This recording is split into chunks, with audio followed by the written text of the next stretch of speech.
I've thought about and have written about the Federal Reserve for a long time.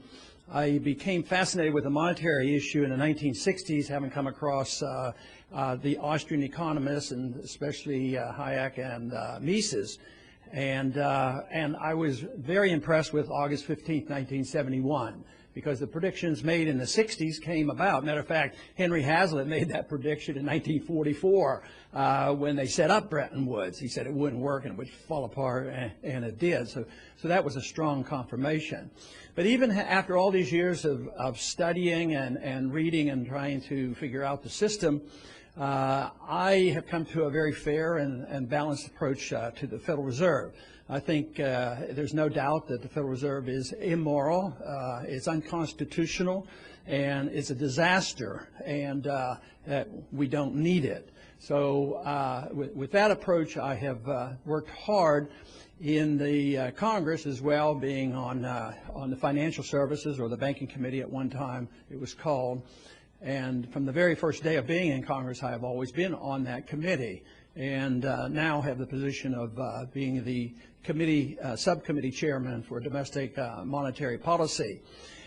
I've always worked on the assumption that the the system that replaced the Bretton Woods system in 1971 would not be a good system. It would be much worse. It has been rather impressive that it's lasted this long, but I think the handwriting's on the wall. I think that's what we're facing today, that the dollar reserve standard, which the world has embraced for 40 years, has come to an end. I don't think there's any admission to this yet, and they believe they can patch it up, but I believe it has ended, and that the standard, the dollar reserve standard, has ushered in probably the world's biggest financial bubble in all of history, and yet they've still been able to patch it up and keep it together. But it seems to me like the total weight of the world financial system relies on a trust, which is a false trust from my viewpoint, in the dollar, that the dollar will be able to rescue everybody and anybody, whether it's our own treasury, whether it's our state finances, whether it's our cities and towns and around the world, and all the banks and all the corporations. And so far, this undertaking hasn't really destroyed the confidence in the dollar. I think one reason, when you look at the dollar in comparison to other currencies, of course, over a period of time, the value of the dollar has gone down. But there's still people buying dollars and loaning money to us at very, very low rates. When you think about the comparison of the currencies, you have to think about what's our competition. And the competition is the euro and some others, so they're not necessarily very strong themselves. But when it comes to the purchasing power, which is the ultimate test of a currency, I don't think we're doing very well. Our government now admits that our consumer prices are going up approximately 4%. But if you use the old CPI, they're going up more like 8 or 9%. And if you compare cost of living increases for certain individuals versus others, it's much more painful. So if you're on Social Security, and this year they get a CPI increase, but a couple of years they did not, their standard of living has gone down, and it's been much worse for them. So if their cost of living is going down, going up, and their standard of living is going down, this is a reflection of the value of the dollar. But the Federal Reserve is an institution that was created by the Congress, and Congress has been totally derelict in their duties as far as oversight of the Federal Reserve. And I've argued this case along with many liberal Democrats over the years. Back there were some populists like Patman and Gonzalez from Texas, as well as even Henry Royce thought that there should be more supervision of the Federal Reserve. Their conclusions were different than mine, because they didn't particularly argue for constitutional money and commodity money, but they argued that the Congress should have more authority, that the Fed shouldn't act in secrecy, and yet for 100 years they've essentially been able to act on their own. But I'm convinced that in these last few years we have made tremendous progress. Essentially since the collapse of the financial markets in '08, we've gotten a lot more attention to the Fed. Last year we had a partial audit passed into Congress. We're getting more information. Lawsuits have helped us get more information. And this to me is very beneficial. The audit bill was supported approximately a third of the Democrats, and every single Republican signed on to the audit bill. So there's a little bit of effort. But on the Hill, I would say that there's not a whole lot of enthusiasm for what I've been talking about, and there's a lot of political grandstanding, and you get some benefits. But where I get more enthusiastic is what's happening in the country, the attention of the people, and especially the young people I talk to on the college campuses. They think this is a big issue, and they relate it to too much spending. So I find this very encouraging. As a matter of fact, the first time I came across the enthusiasm on a college campus was in '07. I was speaking at the University of Michigan's on the college campus there, right after we had a debate in Michigan on financial affairs in last go around. And it was there that some of the young students started shouting out, "End the Fed, end the Fed." They pulled out Federal Reserve notes and started burning Federal Reserve notes. I said, the revolution is arriving. There's something very interesting going on. And we literally can get thousands of people out. The other day we had 3,000 people out on a college campus, and they know and understand and care about the Federal Reserve System. And I think that's what has to happen, and then there will be eventually changes in Congress. But the reason I believe that there's just tremendous resistance of the special interests is I call the Federal Reserve a facilitator. It really facilitates big government. It facilitates the desires of politicians. And there is a gentleman's agreement between the two parties. Since the two parties, there's not much difference. Their rhetoric is different, and sometimes one will emphasize overseas military spending. The other one wants to emphasize endless entitlement. So they more or less have been very complementary, and they go along with it. And deficits don't matter. We have too many conservatives over the years that claim they were fiscal conservatives, but then they'd also say, well, deficits really don't matter. All we have to do is tinker with the tax code. It'll generate more revenues, and it'll solve all our problems. But deficits do matter, and they're mattering a whole lot right now because this whole idea of central banking has been the instigator, has facilitated the spending, and has papered over the debt. And this illusion and trust in paper and our dollar, it has been a great temporary benefit to us, but on long term it's very, very detrimental. Because the biggest thing that I think we face in the world today financially is this huge debt that the world is suffering from.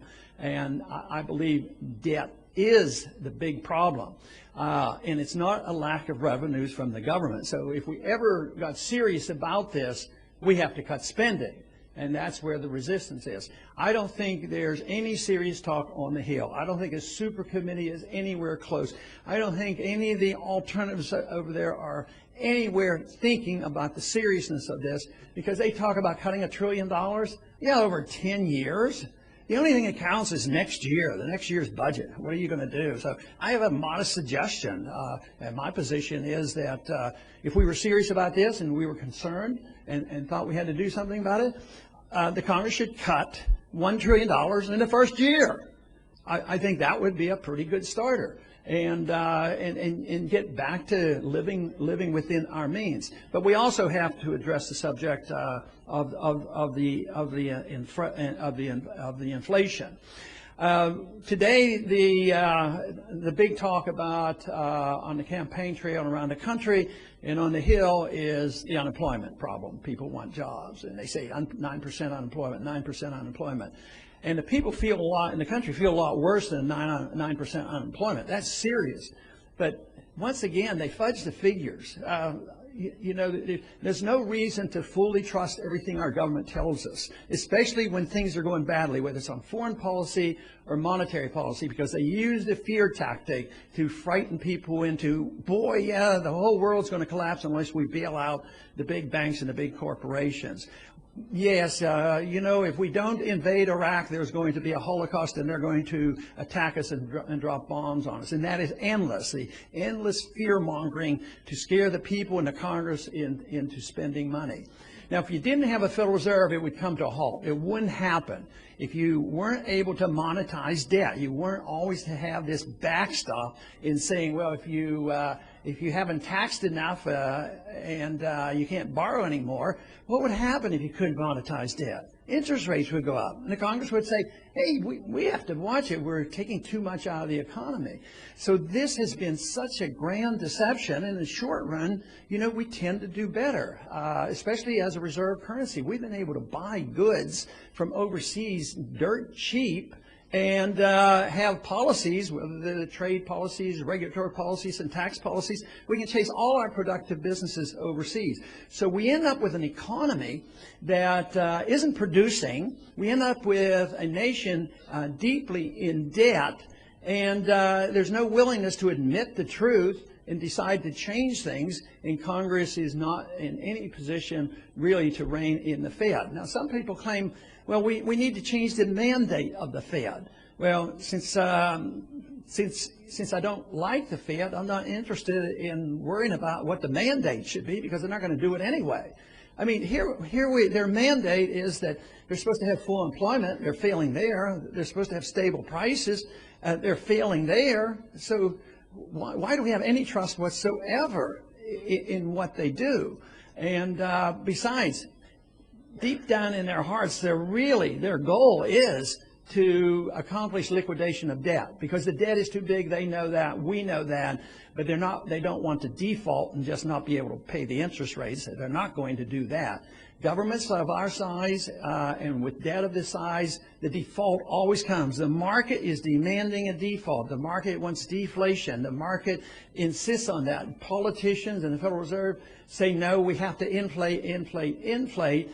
But they do recognize that you have to liquidate the debt and, of course, the malinvestment as well. But their goal is to liquidate debt with inflation. And that's not too hard to understand, that if they can get a 50% inflation rate in a year or two, that takes our $15 trillion debt and cuts it in half. And that is their goal. And they're pretty upfront about this. Paul Krugman happens to be have views quite different than mine. On occasion now, will mention my name in his articles, but he says Ron Paul has it absolutely wrong. He worries about inflating the money supply, increasing the money supply as being inflationary. He says that can't happen. Not in a weak economy, not when you're in a recession. It won't cause prices to go up. Well, it seems to me like he doesn't remember much of history, even our own history, you know, of the 1970s. They came up and the Keynesians were dumbfounded, and they say, what's going on here? This is not supposed to happen. Oh, I guess we'll call this stagflation. Well, how about inflationary depressions? That's happened quite a few times. And why he would think that it's totally immune here, I'm not quite sure. But Bernanke, though, has given us an indication of his explanation of why we have the problem. So this is the reason we shouldn't worry too much, because I'm very pleased that he has to hold press conferences. That means he's on the defensive right now, and I'm very pleased with that. But on the last one, when they were pressing him a little bit about why aren't you having more success, in his explanation, he's been unlucky. So it's boiled down to being whether you're lucky or not. Well, I don't think it's bad luck. I think it's bad policy. I think he's dealing with a system that is not viable. All it is it's a deception. It's sort of like a drug. You know, you get some benefits and you keep using it. You know, run up debt, run up inflation, monetize the debt, make a bigger bubble. But just like a drug addiction, the drug addict feels better when he keeps getting drug. An alcoholic feels better. But if you don't do something about it, you kill the patient. And right now, the patient is very, very big, and that's the worldwide economy. This is a big issue, and yet I think they're totally in denial. They're not willing to admit the truth, and they think that they can doctor this up and manipulate it and work on it. So what should we do about all this? Well, my big picture of what we should do is bigger than just the Federal Reserve. Is that we as a people ought to ask the question, what should the role of government be? And does the Constitution have any meaning? Today, on the Hill, whether it's any of the three branches of the government, the Constitution really is down to the point has no meaning. So we have to decide whether the rule of law is worth something, and then we as a people have to decide what should the role of government be. Well, if we followed the Constitution was written to restrain the federal government. And if you want government, it's supposed to be more local. But there were some mandates in the Constitution. Article 1, Section 8 tells us what the government is supposed to be able to do. And certainly we should have a strong national defense. But it also said something very strong about the monetary issue. Only gold and silver could be legal tender. That's never been repealed. There's no authority for a central bank. So just following the Constitution would get us back, in a much better position. But the purpose of government for me is the protection of liberty. And I see the Federal Reserve as the facilitator in the undermining of that liberty and the enhancement of big government. But the longer the bubble lasts, I think the worse the suffering will be. But what can we do? I've written as far back as the Gold Commission, the case for gold. But even in that dissent, I took the position that I wouldn't close the Federal Reserve down in one day. The Federal Reserve will close themselves down eventually when they destroy the money. But I don't want that to happen, either closing it down in one day or waiting for a collapse of this whole system. So my idea is sort of a copy of what Hayek had talked about. Why don't we denationalize money, legalize competition, allow free markets to work, allow free market bankings to work? Maybe we could hold the feet to the fire of the bankers to not commit fraud and counterfeiting. Today, fraud and counterfeiting is accepted. We allow our government to do this, and the Congress does nothing. So I think we should legalize competition in currencies, which means that first we recognize the Constitution, we repeal the legal tender laws, but I don't think you can tax money in order to have a competing currency. So what we should do is take the taxes off silver and gold, and even allow private mints to issue gold. An individual not too long ago did that. He issued some coinage, and he was arrested. He was charged with counterfeiting as well as terrorism, and had all his gold and silver stolen. And it wasn't like he was doing it in secret like somebody would if he were counterfeiting. He was doing it in the wide open, it was wide open, yet the government does not want competition. This is to me the most important step that we could make. I have a bill in 1098 which actually legalizes competition, and we would have to address the subject of fractional reserve banking. I think the fractional reserve banking, the pyramiding of debt, is atrocious on what we put up with, and there is a disagreement in libertarian circles exactly what you do with fractional reserve banking in a free market. Anywhere from what Rothbard had said to others who would say, let the market decide as long as it's up front and you're not lying to people, you don't commit fraud. And but that is a small argument compared to whether or not we should have competition in currencies and allow something else to circulate. Currencies circulate all the time around the world. It wouldn't be a big problem. So I believe in a short period of time we will be forced into making these decisions. And there are others, I'm sure, thinking about it, and they would like to internationalize something different than the dollar reserve standard. They'd like to have another fiat currency and maybe a pretend alliance with gold, but they want to move the control into the IMF and the World Bank. I think that would be a disaster. I think what we need is just the restoration of the principles of liberty, defend our Constitution, and say free markets are more important. The government should be there to make sure that that functions and that property rights are protected and contract rights are protected. This monetary issue would not be that major if we allowed some competition to come in. Right now, though, we have a long way to go on that. But once again, I want to thank you for the invitation today and appreciate very much being here. Thank you.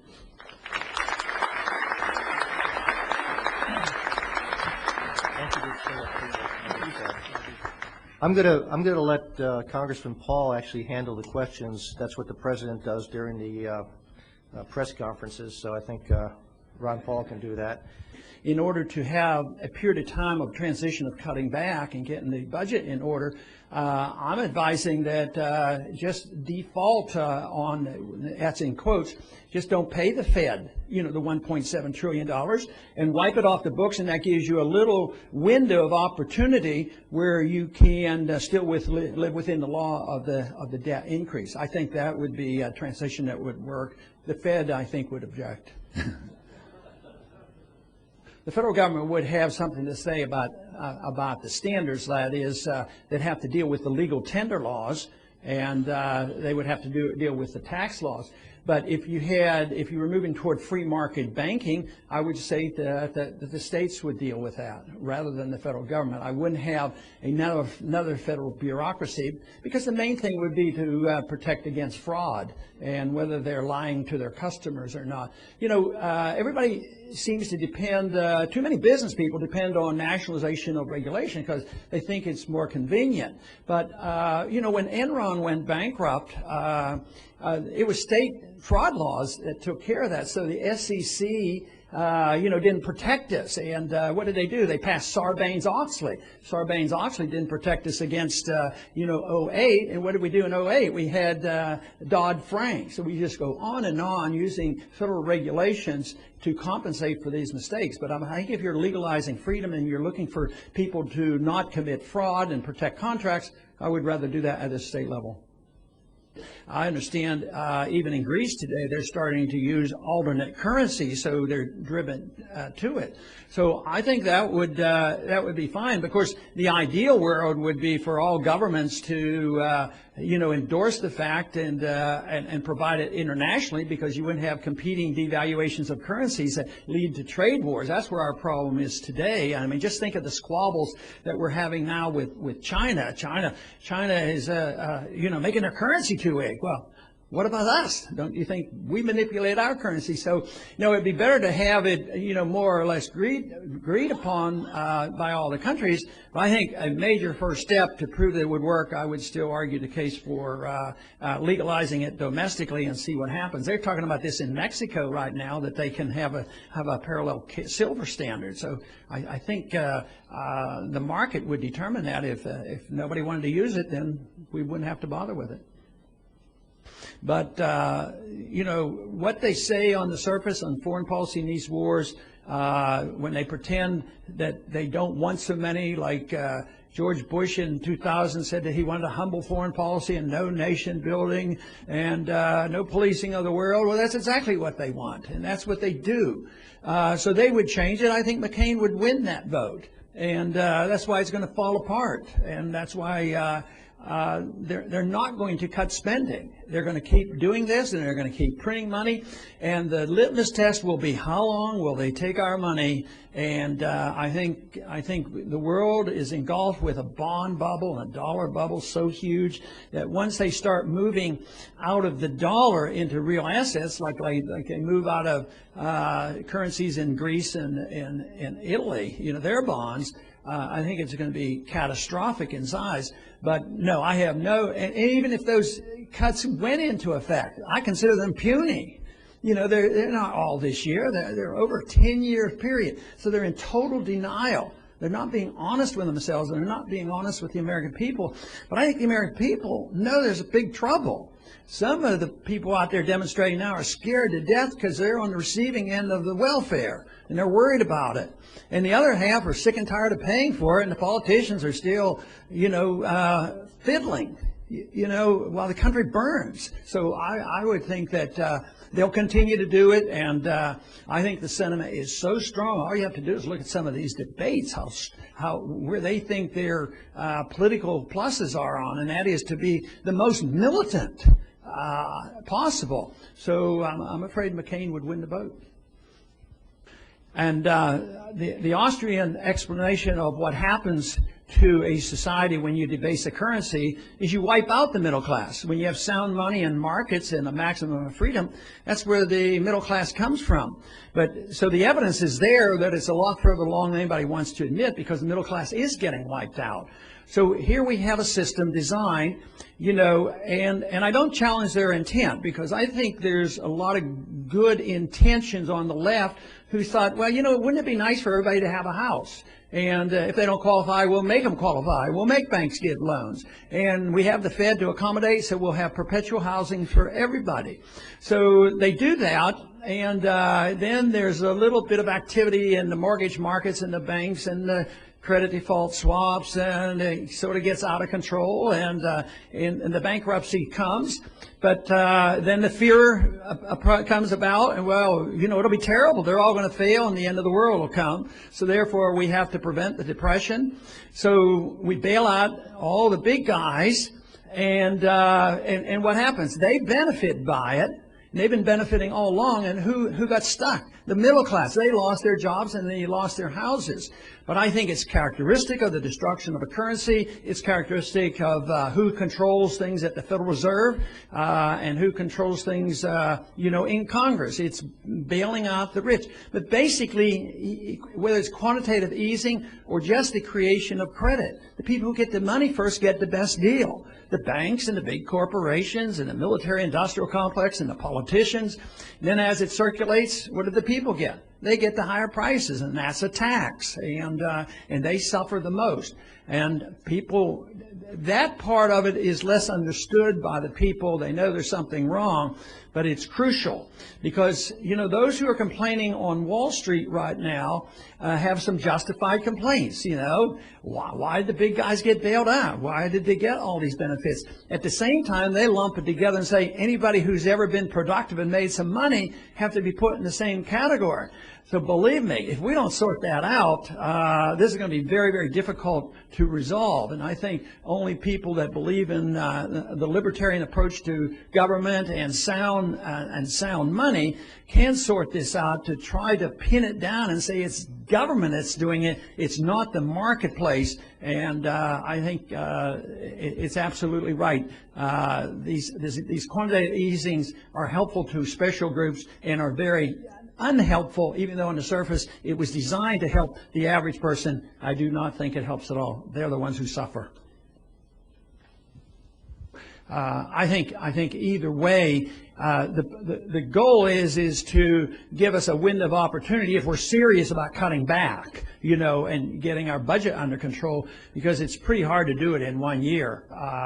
And then I wouldn't want to support raising the debt limit. So my goal mainly there was to remove that from the books and remove it from our debt to the Federal Reserve, because it's not a real debt. Like you said, they just create this money out of thin air. And why should we feel this obligation to go through this ritual of taxing the people more money or inflating the money to pay the interest, and then they run their illegal operation in secret, and then they pass a few bucks back to the Treasury. So I think it has to end. But it is a real challenge to the whole system. The Fed would get hysterical if they ever thought we were going to do it. Here we go. One more. On a comparison of the conditions we have today to 1970s, I think they're 10 times worse today. I think the bubble is bigger. The disruption of the markets is greater. The debt is so much greater. We're in worse shape because we're less productive, and we have this foreign indebtedness, and the current account deficit is continual. We're indebted to a country of China, and we'd like to blame China for all our faults. So there's, like I've been saying, there's no chance at the moment for us to get our house in order and cut back spending. So we're moving rapidly toward the total rejection of the dollar reserve standard. In a way, that's what's been going on, but the end stages will be very, very rapid. So I consider conditions a lot worse Like you said, wages were keeping up a little bit better. Wages aren't keeping up because jobs aren't keeping up. Revenues keep going down, which wouldn't be so bad if they were going down for other reasons, but it's a reflection of such a weak economy. So, yeah, I think we're at the precipice, and that we're going to be pushed over unless we do something. And of course, I'm convinced that any reform that ignores monetary policy is not a reform. If you're worried just about big government and cutting back, you cannot deal with that without dealing with monetary policy. If you're concerned about taxes and think that you can just limit taxation, inflation is a tax, the whole mess is there. But for me, if you want peace and prosperity and limited government and work for our personal liberty, you have to deal with the Federal Reserve. Thank you very much.